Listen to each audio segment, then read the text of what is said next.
The March 3rd episode pushes Fairmont Crest into a state of nerve-tight tension as long-simmering conflicts finally approach the point of eruption.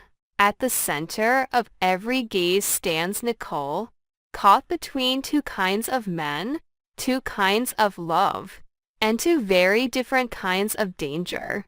Being pursued by both gives her the illusion that she still holds the power of choice. Yet that very illusion conceals a far more uncomfortable truth. The longer she lingers in this in-between state, the more she alters the people around her in ways none of them fully anticipate. Kyle brings Nicole a sense of novelty, lightness, and exhilaration, a magnetic pull that allows her to momentarily forget the weight of old wounds. Carlton, on the other hand, is the kind of man who loves through long-suppressed emotion, through patience that has begun to wear thin, through the quiet ache of someone standing close enough to happiness to almost touch it yet never quite reaching it. He has tried to remain calm, to let Nicole take the lead, to force himself to believe that decency will eventually be rewarded. But the intimacy between Nicole and Kyle at Uptown cracked the composed exterior he had worked so hard to maintain. What makes this rivalry dangerous is not who is more charming, but the growing risk that pride may overpower love in both men. If Carlton begins to feel he is losing, will he remain the steady man Nicole once trusted? Or will he cross a line just to pull her back? And if Kyle truly believes that offering Nicole excitement guarantees his victory, could that confidence turn into arrogance, pushing him to humiliate his rival to secure his place? Nicole may think she is enjoying the privilege of choosing, but in reality she is walking a razor-thin line where even a delayed decision could transform romance into a battle of ego, control, and resentment. Yet men are not Nicole's only battlefield that day. While Carlton and Kyle strain under the weight of their competition, Leslie reappears like a deliberate thorn aimed precisely at Nicole's weakest point. Their confrontation is no longer a simple clash of words, but a cruel psychological game in which Leslie seems to relish lighting the fuse and stepping back to watch others explode. Vanessa's presence only heightens the danger because what might have been a private collision now risks becoming a spectacle watched, judged, twisted, and carried across Fairmont Crest. Leslie does not merely want to provoke Nicole, she wants to erode her, to drag her back to the most volatile version of herself, to turn every confrontation into proof that Nicole is the one who cannot maintain control. The most unsettling truth is not how much Leslie hates Nicole, but how much she appears to enjoy watching Nicole self-destruct even more than defeating her outright. Nicole understands this, yet understanding does not free her from the trap. Anger accumulated from past encounters leaves her torn between striking back and restraining herself to avoid repeating old mistakes. One misplaced touch, one phrase aimed directly at an old wound, could push her over the edge, and if that happens, who can be certain Leslie has not already prepared to transform Nicole's reaction into legal leverage, social ammunition, or a new strike against her reputation and family? On a day when Nicole believes she is the one being pursued, she is in fact the one pulled into the most battles, and tragically, her greatest enemy may be the fury simmering inside her. Elsewhere, Bill steps unknowingly into danger of his own making. After a year of marriage, and in the aftermath of the robbery, His renewed attention toward Haley appears to be the sincere effort of a husband trying to preserve his union. But when Bill brings up the subject of children, that sincerity becomes crushing pressure for the woman living beside him behind a carefully constructed mask. For Bill, it may symbolize hope, a future, a home, a way to mend widening emotional gaps. For Haley, it is an alarm bell. She does not want a child with Bill, not only because the love between them has decayed, but because a real baby would shatter the long-term deception she has gone too far to abandon quietly.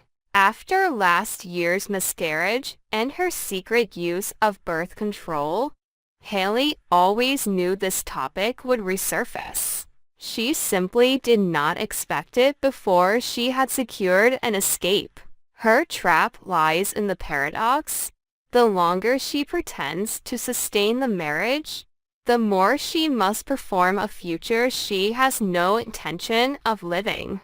If she refuses, Bill may sense distance and follow the trail of inconsistencies. If she agrees too quickly, that agreement could become evidence of an even greater betrayal in motion. Darker still is the fact that Haley's past crossed beyond emotional manipulation. She once contemplated ending everything in a far crueler way. The lingering question is no longer whether she loves Bill, but whether talk of a baby will inflate her panic enough to revive the thought of eliminating him before he binds her permanently to a future she cannot escape. Bill may believe he is speaking of family, but if he has unknowingly touched Haley's deepest fear, his tenderness could draw him closer to danger than ever before. Meanwhile, on another front, Leslie continues to prove she never involves herself in others' lives without calculation. Her insistence that Ted take the initiative to meet Isaiah may appear like a mother nurturing her daughter's happiness. Yet closer inspection reveals strategy. Eva and Isaiah's relationship is progressing well enough for Leslie to see an opportunity to transform it into a new instrument of control. By drawing Ted in, she not only inserts herself into Eva's love life, but forces everyone to operate according to her rhythm. For Ted, the meeting may begin with goodwill but could easily slide into heavy scrutiny, where an innocuous question touches pride, secrets, or sensitive family territory the Hawthorns would rather keep buried. Isaiah faces pressure not only to impress, but to navigate a dynamic that feels anything but natural. When a new relationship is subjected to examination too soon, awkwardness can be mistaken for dishonesty, insecurity, or unworthiness. Ava's decision to seek Tomas's advice reveals that she senses Leslie's grip tightening around her life. She may wish to protect her relationship with Isaiah, yet she's beginning to realize that if her mother continues steering events, her love will cease to be about emotion and instead become a pawn in a power game. From his position as confidant, Tomas may be the first to recognize that this is not maternal concern, but a trap wrapped in good intentions. If he remains silent, Eva may drift deeper into arrangements she does not yet perceive. If he intervenes, he risks disturbing a delicate network that could fracture instantly. Thus, this storyline does not explode loudly but simmers with suffocating discomfort, signaling a slow burn detonation. If Ted truly meets Isaiah, will that conversation mark acceptance or ignite suspicion? If Eva discovers Leslie orchestrating events behind the scenes, will she interpret it as love or unforgivable manipulation? And if Tomas is the first to see the trap, Will he stay safe on the sidelines or step in to halt a chain reaction of impending collapse? This episode, therefore, is not merely about shifting relationships, but about revealing each character's true nature when cornered. Nicole is pulled between desire, anger, and fear of losing herself. Carlton and Kyle stand on the fragile border between pursuit and confrontation. Bill unknowingly offers hope to the very place where betrayal is germinating. Haley, clinging to lies, edges closer to a ruthless decision. Leslie remains at the center of multiple dangerous currents, provoking, manipulating, forcing others into reactive positions. What makes the episode truly compelling is that none of these conflicts stand alone. They function like tightening links in a chain around the characters. One loss of control, one step too far, one secret exposed at the wrong moment, and the fragile order of Fairmont Crest could collapse in a way no one can reverse.